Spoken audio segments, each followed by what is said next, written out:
de journalisten zijn hier van media, het is een aimabele aristocraat.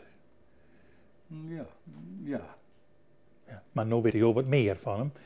Als journalisten, want je ziet hem alle dagen met hem in de auto. Ja, maar je wist wel, hoort, ziet en zwijt. Maar dat geldt altijd nog. Ik vind het altijd een beetje moeilijk.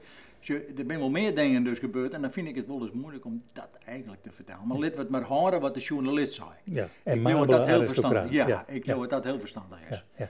Waar hier het drokste mee? Ja, ik denk dat de mannen toch drok hier met Friesland. Alleen nog Friesland.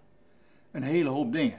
Dus net de volle naar Amsterdam, Den Haag en zo. Daar jaren de mannen eigenlijk net thuis. Ik denk Friesland weer wel heel, heel belangrijk eigenlijk. Wat er op dat meid dus eigenlijk gebeuren moest.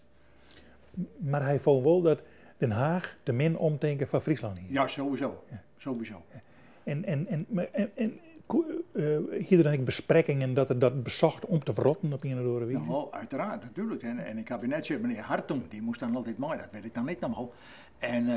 Maar ja, toen, je moet het even verplaatsen, toen in die tijd wien het natuurlijk in Den Haag, hele aristocraten.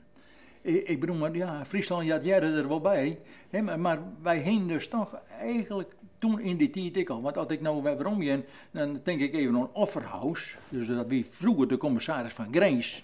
Nou, Grace hier de volle meer taak aan eigenlijk dan meneer Lenters Stomme.